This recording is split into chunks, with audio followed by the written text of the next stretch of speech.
السلام عليكم ورحمة الله وبركاته. أهلا بيكم في فيديو جديد من كورس ال OpenShift Administration. والنهاردة مكملين مع بعض في آخر حلقة تعتبر من حلقات Deploying Packaged Application. بصراحة الحلقة دي هي المفروض الموضوع ده ليه شابتر لوحده في آخر الكورس، بس أنا شايف إن هو related ل Deploying Packaged Application، وشايف ان هي طريقة من الطرق اللي احنا نقدر نستخدمها عشان نديبلوي الابليكيشن بتاعنا عن طريق ان هو يكون وان باكج. فالنهاردة هنتكلم عن الاوبن شيفت اوبريتورز. فاحنا المرتين اللي فاتوا اتكلمنا مرة عن الاوبن شيفت تمبلتس، وبعدين اتكلمنا عن الهيلمت شارتس، والنهاردة هنتكلم عن الاوبريتورز. وتعالى ناخد مقارنة سريعة كده نعرف ايه الفروقات ما بينهم.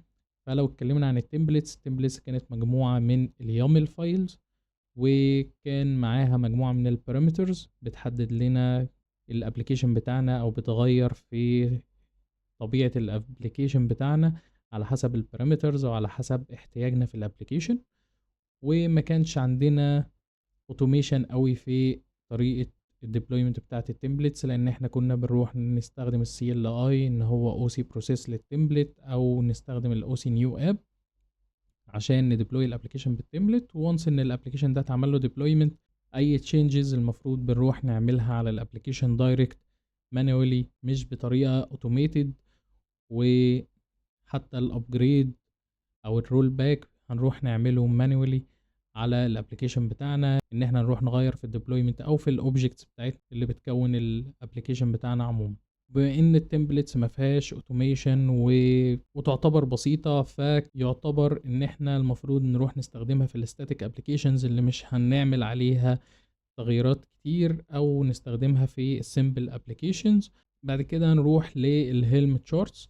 هيلمت شارتس كانت برضو عندنا third party سوفت وير هو اللي بيمانج عملية الديبلويمنت دي، عن طريق ان احنا بنديبلوي الهيلم سوفت وير عشان ننتجريته مع الاوبن شيفت كلاستر بتاعنا.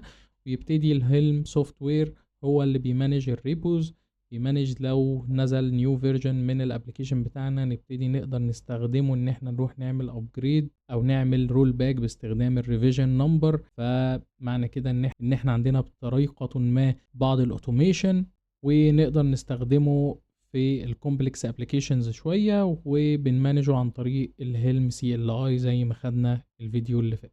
طيب ونيجي بقى للاوبريتورز. وايه هي الاوبريتورز؟ الاوبريتورز الكونسبت بتاعها ان احنا بنروح ناكستند الريسورسز اللي موجوده جوه الكوبرنيتس كلاستر بتاعنا، عن طريق ان احنا بنستخدم حاجه او بنضيف لها حاجه اسمها الكاستم ريسورس ديفينيشن. ان احنا بنروح نعرف للكوبرنيتس انجن عندنا ريسورسز جديده، زي ما احنا عندنا ريسورس اسمه البود، او ريسورس اسمه ريبليكا سيت او ديمون سيت مثلا.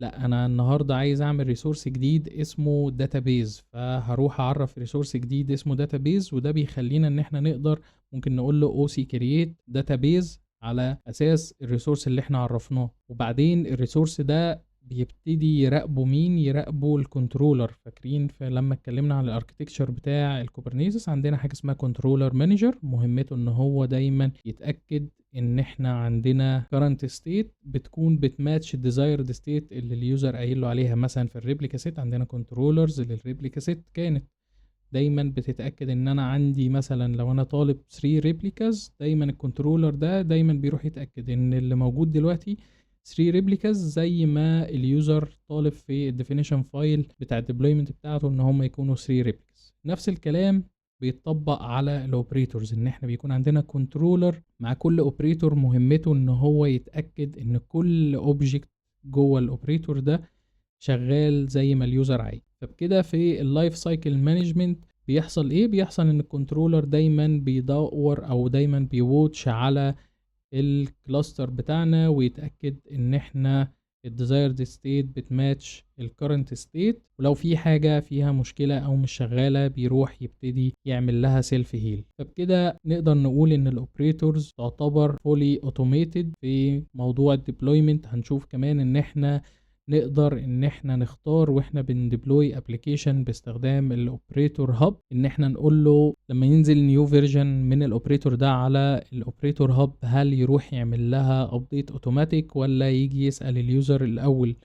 كل ده هنشوفه. فهو فولي اوتوميتد سواء في الاوبريشن او في الديبلويمنت. وعشان نحقق حته الاوتوميشن دي فبيكون المانجمنت للاوبريتور عن طريق حاجه اسمها الاوبريتور لايف سايكل مانجر. هو ده مانجر مهمته بس يبص او يدور على الاوبريتورز ويتاكد ان الاوبريتورز شغالين وهيلثي ومفهومش مشاكل، ولو احنا محتاجين نعمل لهم ابجريد هو اللي بيتولى الجزء بتاع الابديت او الابجريد. طيب تعالى نتكلم الاوبريتور باترن بيشتغل ازاي. زي ما قلنا بنروح اول حاجة نكريت عندنا حاجة اسمها الكاستم ريسورس ديفينيشن، ودي بتكون عبارة عن فايلز وبنعمل لها ابلاي في الكوبرنيتس كلاستر بتاعنا. فهي الكاستم ريسورسز دي انا بديفاين نيو ريسورس وليكن زي ما قلنا داتابيز. تعالى ناخد مثال كده مع بعض ان احنا هنروح نكريت نيو ريسورس اسمه MySQL database.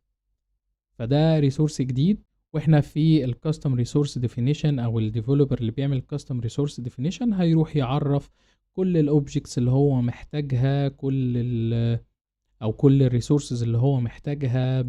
مثلا لو هو محتاج يكريت stateful set، محتاج يكريت BV، محتاج يكريت cron job عشان تقوم بالمهمة بتاعة الباك اب، وهكذا وهكذا. وبعدين بعد ما بنابلاي الديفينيشن ده فاحنا الكوبرنيتس كلاستر او الاوبن شيفت كلاستر دلوقتي عندنا عارف الكاستم ريسورس ده وديفايند عنده خلاص في الاي بي اي سيرفر. الحاجه التانية اللي بيعملها الاوبريتور ان هو بيروح يكريت كاستم ريسورس انستنس. زي ما احنا عندنا ريسورس اسمه البود، هو ده الريسورس نفسه، لكن احنا عشان نكريت منه انستنس بنقول له او سي كريت بود ونسمي البود. فالكاستم ريسورس انستنس ان الاوبريتور بيروح يكلم الاي بي اي سيرفر يقول له كرييت نيو انستنس من الريسورس اللي اسمه داتابيز وسميها وليكن داتابيز 01. فهنا اوتوماتيك اي بي اي سيرفر عارف ان هو عنده ريسورس اسمه داتابيز. وانس ان احنا بنكريت منه انستنس هو اوتوماتيك بيروح يكريت كل الريسورسز اللي موجوده تحته. فاحنا مش بنشغل بالنا بقى ان احنا نكريت البي في ولا البي في سي ولا الكرون جوب. الكلام ده كله هيروح يتعمل له كرييشن اوتوماتيك لان ده اصلا بري ديفايند في الكاستم ريسورس ديفينيشن. بعد كده بيجي مهمه الكنترولر. مهمه الكنترولر ان هو يبتدي يواتش على الكرنت ستيت بتاعه الابلكيشن وديزايرد ستيت بتاعه الابلكيشن ويبتدي يتاكد ان الاتنين بيماتشوا بعض. طب احنا كده ليه بنروح نستخدم الاوبريتورز او ايه الفاليو بتاعه الاوبريتورز؟ ان هي بكليكات صغيره جدا نقدر نديبلوي الابلكيشن بتاعنا او الديبلويمنتس بتاعتنا ومش هتاخد مننا وقت ولا مجهود. هنقدر نعمل رول باك او نعمل ابديت بسهوله جدا. وكمان الكنترولر اللي بيواتش على الابليكيشن لو حصل اي مشكلة في الابليكيشن فهو يقدر يعمل سيلف هيلينج بكل سهولة. طيب خلينا نشوف الانواع المختلفة من الاوبريتورز في الاوبن شيفت كلاستر. واول حاجة عندنا هي الكلاستر اوبريتورز. الكلاستر اوبريتورز دي هي الاوبريتورز اللي مهمتها ان هي تبني الاوبن شيفت كلاستر. لو نفتكر كده في اول الاوبن شيفت كورس بتاعنا اتكلمنا عن ان احنا كان عندنا كوماند بنقول له او سي جيت كلاستر اوبريتورز، وكان بيطلع لنا مجموعة من الاوبريتورز وكنا لازم نتأكد ان هي مفيش فيها ديجريديشن وان هي الستاتس بتاعتها تكون هيلثي عشان يكون الكلاستر شغال معنا كويس. فدي مجموعة السيرفيسز او مجموعة الاوبريتورز اللي بتكون الاوبن شيفت كلاستر بتاعنا. زي ايه؟ زي الاوثنتيكيشن سيرفر، زي الاي بي اي سيرفر، زي الويب كونسول. ومجموعة الاوبريتورز دي بتكون مانجد عن طريق حاجة اسمها الكلاستر فيرجن اوبريتور. ده اوبريتور مهمته ان هو دايما يراقب الكلاستر اوبريتورز ويتأكد ان هم شغالين وفي هيلثي ستيت. الحاجة التانية واللي احنا مركزين عليها في الكورس بتاعنا هنا وهي الادون اوبريتورز. الادون اوبريتورز ان انا بضيف فيتشر جديدة او بضيف ابليكيشن جديد للاوبن شيفت كلاستر بتاعي. زي مثلا ان انا بضيف زي ما قلنا داتابيز، بضيف observability stack، بضيف اوبريتور للسي اي سي دي زي الارجو سي دي.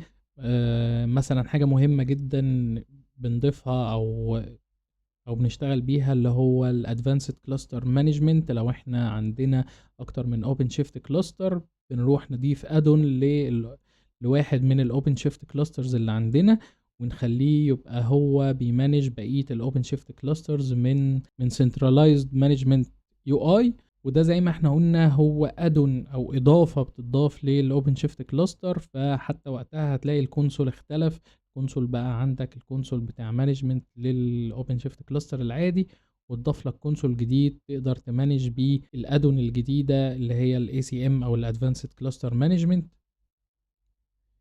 طيب الادون اوبريتورز دي بنبتدي نعمل لها مانج عن طريق ايه؟ عن طريق حاجه اسمها الاوبريتور لايف سايكل مانجر. ده برضو اوبريتور مهمته ان احنا لو عايزين نضيف او نديبلوي اوبريتور جديد هو بيروح يعمل ديبلويمنت للاوبريتور ده، عايزين نمسح الاوبريتور هو بيروح يمسح الاوبريتور، عايزين نعمل ابجريد وهكذا. طيب خلينا نتكلم كده جوه الاوبريتور لايف سايكل مانجر بيكون عندنا حاجة اسمها الكتالوج احنا بنجيب الاوبريتورز بتاعتنا منين؟ بنلاقي حاجة عندنا اسمها الاوبريتور هاب. الاوبريتور هاب ده بيكون عليه مجموعة من الاوبريتورز، في مجموعة اوبريتورز مختلفة، في اوبريتورز بتكون جاية من ريد هات نفسها، في اوبريتورز بتكون سيرتيفايد مع ريد هات، بتكون من ثيرد بارتي فيندور بس بتكون compatible مع الاوبن شيفت وسيرتيفايد مع الاوبن شيفت.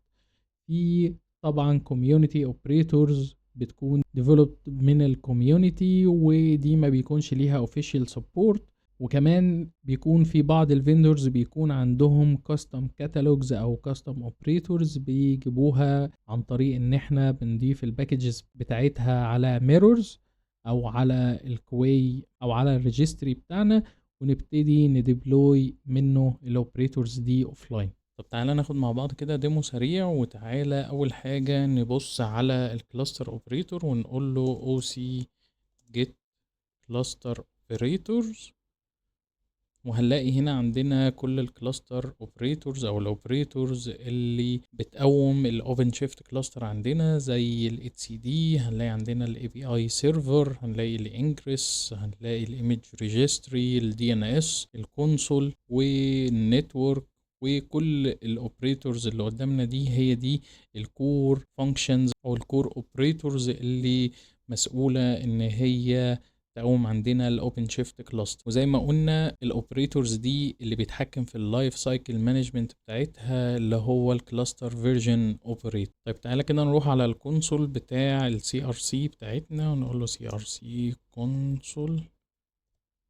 طيب خلينا نلوجن بالادمن يوزر. طيب واول ما هنفتح الكونسول كده عندنا هنلاقي عندنا حاجة اسمها اوبريتورز، وهنلاقي تحت الاوبريتورز في حاجتين، في حاجة عندنا اسمها الاوبريتور هاب وحاجة اسمها الانستولد اوبريتورز. لو رحنا على الانستولد اوبريتورز ده هيقول لنا ايه هي الاوبريتورز اللي معمول لها انستول وموجودة على الكلاستر بتاعنا. ولو رحنا على الاوبريتور هاب هنلاقي عندنا مجموعة كبيرة جدا من الاوبريتورز اللي موجودة كأننا موجودين في ماركت بليس.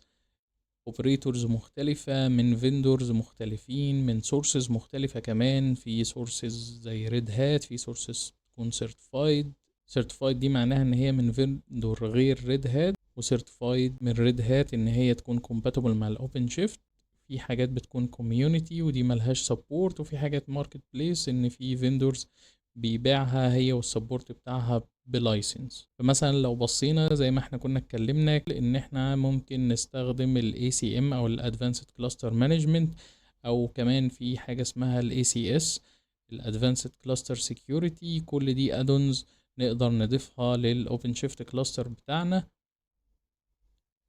فتعالى كده نشوف اوبريتور يكون مش كبير ونعمل له deploy. ففي اوبريتور اسمه node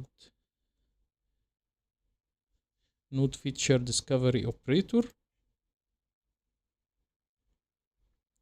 once ان احنا بندخل على الصفحة بتاعت الاوبريتور بنلاقي الدوكيومنتيشن بتاعت الاوبريتور والريبو بتاعه.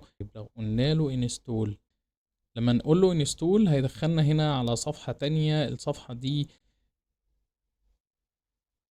هنبتدي نحط فيها شوية داتا، هنشوف الابديت تشانل. الابديت تشانل دي ممكن نلاقي فيها هنا ظاهر قدامنا بس الستيبل، بس في بعض الاوبريتورز هنلاقي updated channels مختلفة. في updated channels بتكون للديفلوبمنت، وفي بيكون نازل فيها features بس لسه مش verified، وفي updated channels بتكون للستيبل دي اللي بتكون مستخدمة للبرودكشن. وهنا نقدر نختار الفيرجن بتاعة الابليكيشن او بتاعة الاوبريتور بتاعنا، وهنا نقدر نختار النيم سبيس اللي عايزين نحط فيه الاوبريتور، يا اما ده الريكومندد نيم سبيس اللي هو هيروح يكريته اوتوماتيك، يا اما احنا نسلكت نيم سبيس من عندنا. وحاجة مهمة لما اتكلمنا في موضوع الاوتوميشن، هل لما هيجي يعمل ابديت محتاج الابروفل مننا ان احنا نروح نعمل ابديت مانيوالي، ولا هو يروح اوتوماتيك يعمل ابديت للاوبريت؟ طيب بعد كده هنقول له انستول، وهنستنى الاوبريتور بتاعنا يتعمل له انستليشن. طيب هنا عندنا الاوبريتور بتاعنا بقى انستولد سكسسفولي، فتعالى كده ممكن نقول له فيو اوبريتور من هنا، او تعالى الافضل نروح نبص على الانستولد اوبريتورز. فمن الانستولد اوبريتورز احنا هنا جوه الاوبن شيفت ان اف دي، او ممكن نروح للاول بروجكتس فهنلاقي كل الانستولد اوبريتورز. فخلينا ندخل نبص على الاوبريتور بتاعنا. فطبعا كل التابس دي والديتيلز دي هنلاقيها مشروحة في الدوكيومنتيشن بتاعت الاوبريتور، بس هنا ده اليامل بتاع الاوبريتور بتاعنا. وعندنا هنا ريسورس اسمه السبسكريبشن. الريسورس بتاع السبسكريبشن ده لو شفنا اليامل بتاعه هنلاقيه بيحدد التشانل الابديتد شانل، بيحدد الابديت ابروفل لو كنا اخترناه مانيوال او اوتوماتيك، وبيحدد النيم سبيس لو عايزين نضيف ليبلز للاوبريتور بتاعنا. طب خلينا بقى كده نروح نجرب ان احنا نعمل uninstall للاوبريتور، ونشوف ازاي نقدر نعمل uninstall للاوبريتور. بمجرد ان احنا اخترنا من الاوبشنز ان احنا نعمل uninstall للاوبريتور، بيروح يمسح كل الريسورسز الريليتد للاوبريتور بتاعنا، ويعمل ديليت للاوبريتور خالص من عندنا من السيستم. يبقى احنا كده عرفنا ايه هي الاوبريتورز، وازاي نديبلوي باكجد ابلكيشن باستخدام الاوبريتورز، وعرفنا الفرق بين الاوبريتور والهيلمت شارت والاوبن شيفت تمبلت. اتمنى الفيديو يكون فاتكم، واشوفكم على خير في الفيديو الجاي من كورس الاوبن شيفت ادمنستريشن، والسلام عليكم ورحمة الله وبركاته.